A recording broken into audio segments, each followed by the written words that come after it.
Gálatas 2. 14 anos depois, eu voltei para Jerusalém com Barnabé e levei Tito comigo.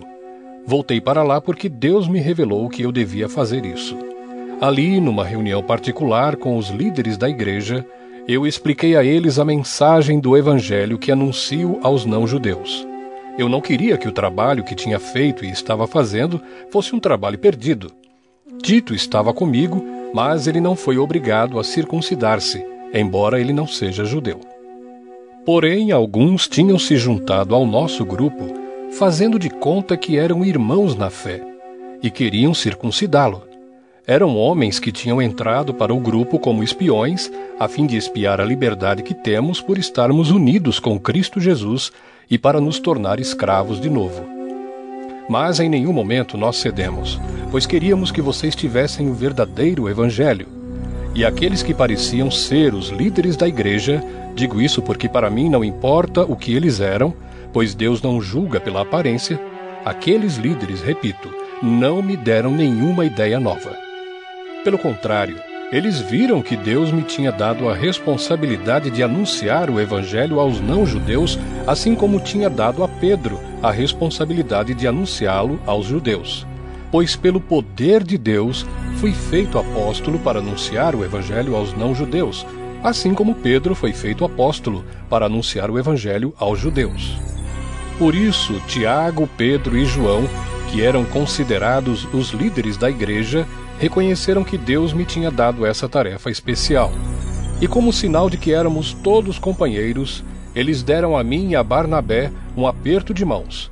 E todos nós combinamos que eu e Barnabé iríamos trabalhar entre os não-judeus e eles entre os judeus. Eles nos pediram só uma coisa, que lembrássemos dos pobres das igrejas deles, e isso eu sempre tenho procurado fazer. Porém, quando Pedro veio para Antioquia da Síria, eu fiquei contra ele em público porque ele estava completamente errado. De fato, antes de chegarem ali alguns homens mandados por Tiago, Pedro tomava refeições com os irmãos não-judeus. Mas depois que aqueles homens chegaram, ele não queria mais tomar refeições com os não-judeus porque tinha medo dos que eram a favor de circuncidar os não-judeus.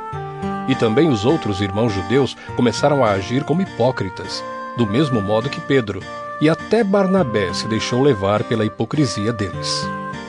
Quando vi que eles não estavam agindo direito, de acordo com a verdade do Evangelho, eu disse a Pedro na presença de todos: "Você é judeu, mas não está vivendo como judeu e sim como não-judeu.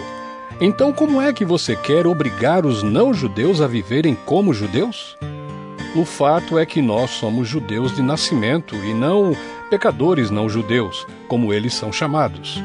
Mas sabemos que todos são aceitos por Deus somente pela fé em Jesus Cristo, e não por fazerem o que a lei manda.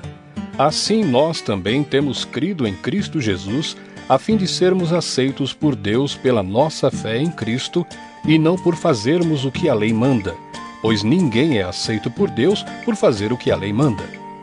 Ao procurarmos ser aceitos por Deus, por estarmos unidos com Cristo, fica claro que somos pecadores como os não-judeus. Mas será que isso quer dizer que Cristo trabalha em favor do pecado?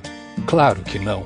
Se eu, depois de ter destruído a lei, começar a construí-la de novo como o meio de ser aceito por Deus, aí sim fica claro que eu havia quebrado a lei. Pois quanto à lei estou morto pela própria lei, a fim de viver para Deus. Eu fui morto com Cristo na cruz. Assim, já não sou eu quem vive, mas Cristo é quem vive em mim.